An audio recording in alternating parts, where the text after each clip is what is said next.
Welcome back to Crime Immemorial. On today's video, we'll be talking about a very bizarre and somewhat obscure case from my home state of Florida.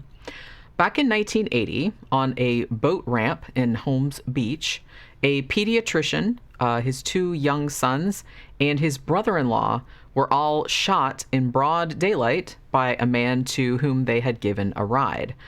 A motive for this unbelievably brazen crime has never been determined, and the case has gone down in history as the Kingfish Boat Ramp Murders. So let's get into it.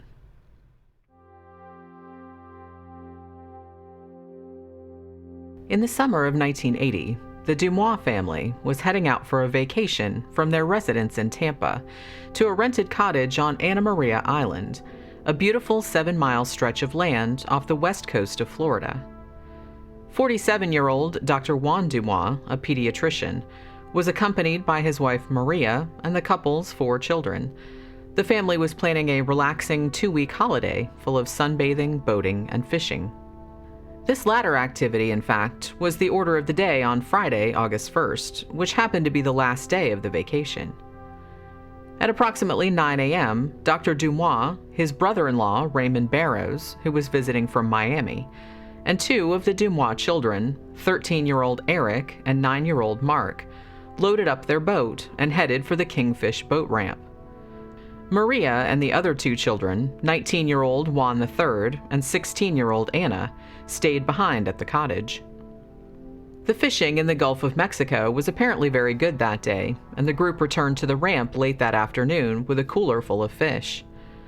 Dr. Dumois hitched the boat to the back of his 1977 Oldsmobile Vista cruiser and began the short drive back to the vacation house. Moments later, though, a man pushing a bicycle emerged from a copse of trees near the boat ramp and flagged the car down. This individual was a white male, was lean and well-muscled, standing about 6 feet tall, with green eyes, a cleft chin, and thick brown hair combed back off his forehead. He also wore short sideburns. He appeared to be in his mid to late 30s, was clad in a white tennis outfit with red and blue trim, and reportedly spoke with what was possibly a New England accent. When Dr. Dumois asked what he wanted, the man replied that he had hurt his ankle while riding his bike and would appreciate a ride to the condominium complex around the corner. Dr. Dumois affably agreed, even helping the man load the 10-speed into the boat. The stranger then climbed into the back seat of the Oldsmobile, next to Eric and Mark. Then, as Dr. Dumois began driving once again, the hitchhiker pulled out a gun and began shooting. Dr. Dumois was apparently shot first, then Raymond Barrows, though sources differ on this point. The killer then targeted each boy with a bullet to the head in quick succession. Subsequently, the stranger grabbed the wheel of the vehicle and steered the car off the road into the grass. The killer then exited the car, retrieved his bike from the boat, and rode off toward the parking lot of a nearby Foodway supermarket. As it turned out, the entire sequence of events had been spotted by a witness, 60-year-old Robert Matsky, a retired Air Force lieutenant colonel who had been in the front yard of his condominium at West Bay Cove North and had seen the Oldsmobile coming to a halt. He was unaware that anyone had been shot, but thought the car had perhaps been in an accident. He told his wife Mary to call the police and report the incident, then got in his own vehicle and set off after the man on the bicycle. Evidently, Robert pulled up alongside the stranger, at which point the man again produced a .22 and shot Robert in the back of the head, causing his vehicle to veer off and hit a parked car in the supermarket lot. A woman who had been in the grocery store believed she had witnessed another car crash and reported it to police at a little past 5 p.m. Though like Robert Matsky, she did not realize that anyone had been shot, she was able to tell police that the man on the bicycle had loaded it into the back of a dark brown Chrysler with a tan roof that may or may not have been driven by another individual. This vehicle then sped away from the scene. Another witness to the event was island resident and amateur photographer John Toth. As he was leaving the TV repair shop he owned on the island, he spotted Dr. Dumois' vehicle swerving off the highway onto the roadside and saw the killer emerge from the car. Just as in all the other cases, John was also unaware that he had just witnessed a shooting, but was intrigued enough to start photographing the scene with the camera he always had close to hand.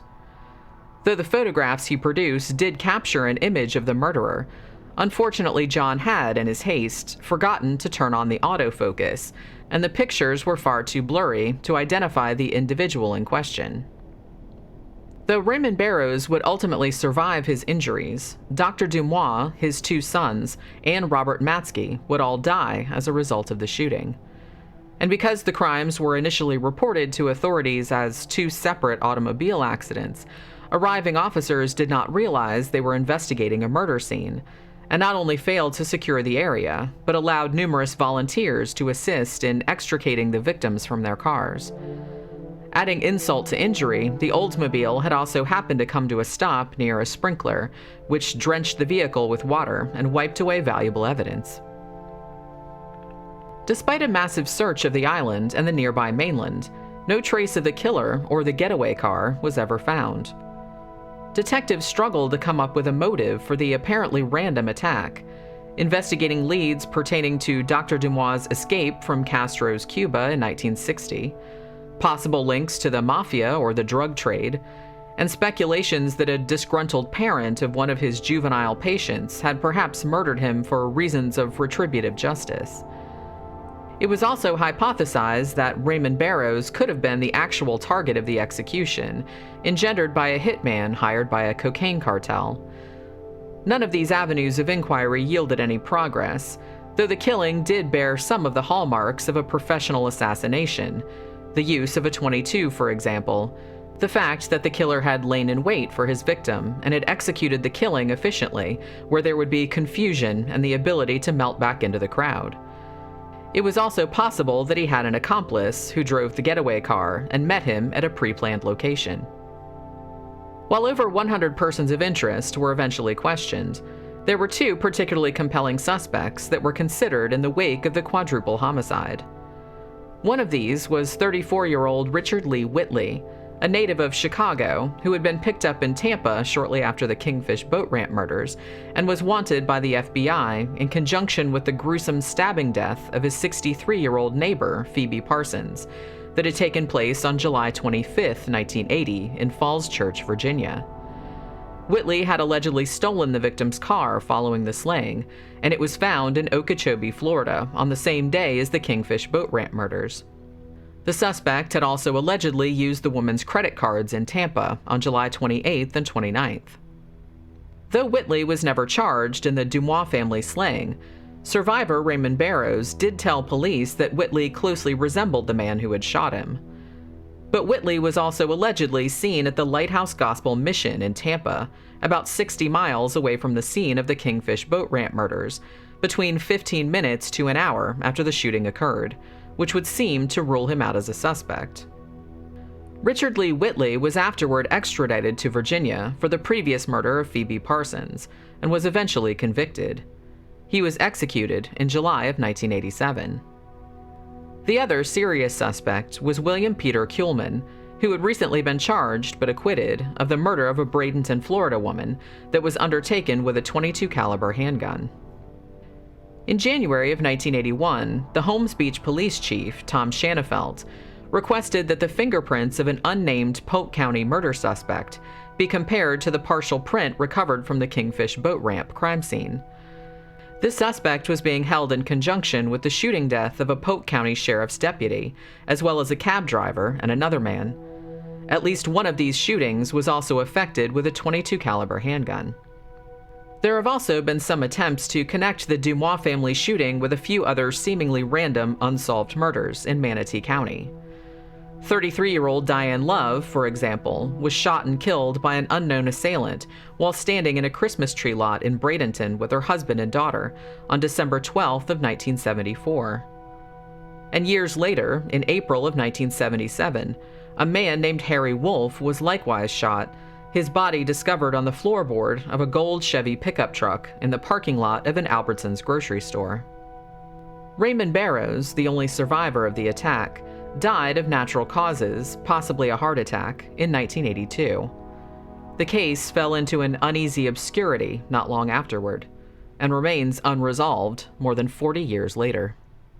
Thanks as always for watching. Remember to like and share if you enjoy this content, and please subscribe to the channel if you haven't already.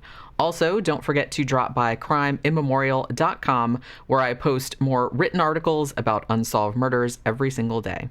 I'll see you guys again on the next one.